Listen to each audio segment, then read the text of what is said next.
My name is Harold Richard Neely III, and then we did our first med cruise in 1965 in the June type era, going out that area. Then we did that med cruise first. My job, we had about 300 guys in our division, and I really didn't see all those guys because again, the different watches and what have you. Yeah, you might have run into them occasionally during being on board a ship while you're getting ready to eat or clean up or whatever, but you never met everybody.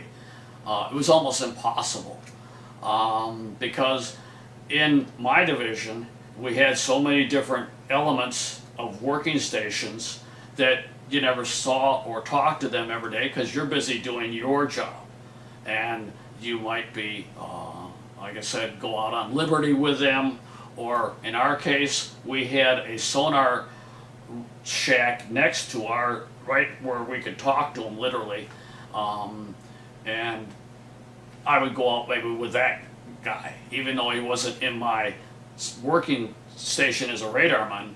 We associated with each other. And we also had the fellas, it's called CATSI.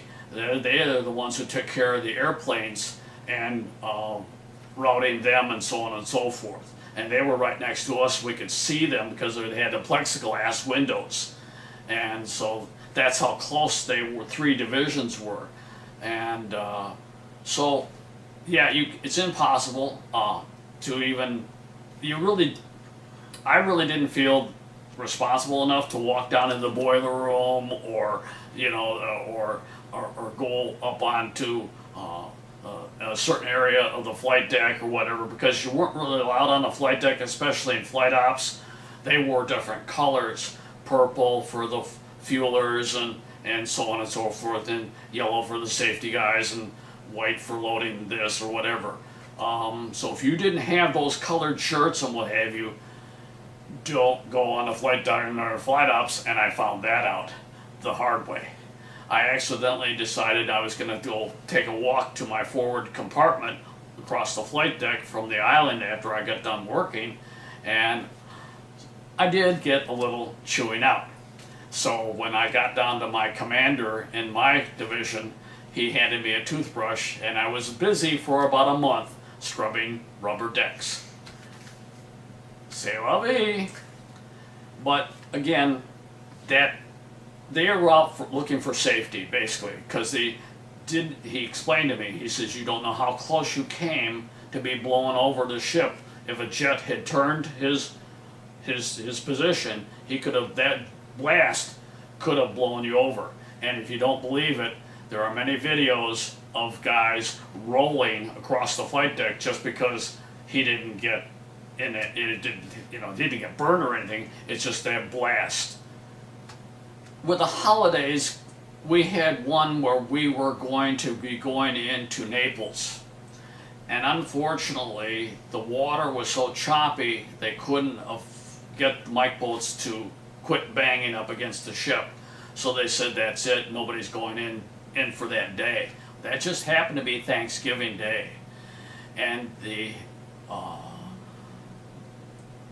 people running the food end of it weren't expecting half the whole crew to be on board ship. So they didn't make enough turkey. So half the crew ended up with cold cuts. Yes, oh yes, and I was one of them. It's not a big deal. When we went into a port, usually it was only half the crew could go in, because just in case something happened, they could just take the ship out and then fly the rest of the guys back in somehow and take that as is. So you would have the port side watch, stay on board. Starboard side, they went to inside and enjoyed themselves for the few hours that they will allow. Then you would come back in and go direct to your quarters, and then the other shift the next day would switch.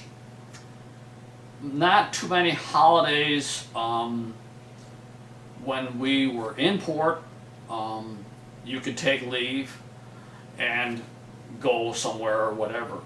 When we were overseas, if we had fellas that wanted to go to visit France or Germany or whatever, which took us out past our normal time frame of mileage, then that would eat up your vacation time. If you were just in port and stayed in the town, then it was just your day and whatever. There was no time taken away from you. So that's what some of the guys did.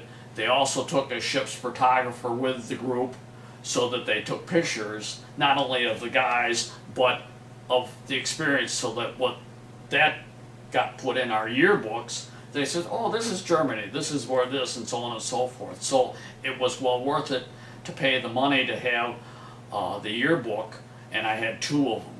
So I wasn't there at the end to get the yearbook at that time, but I had already paid for it, so they shipped it to me when I was home after I got out. It was kind of cool.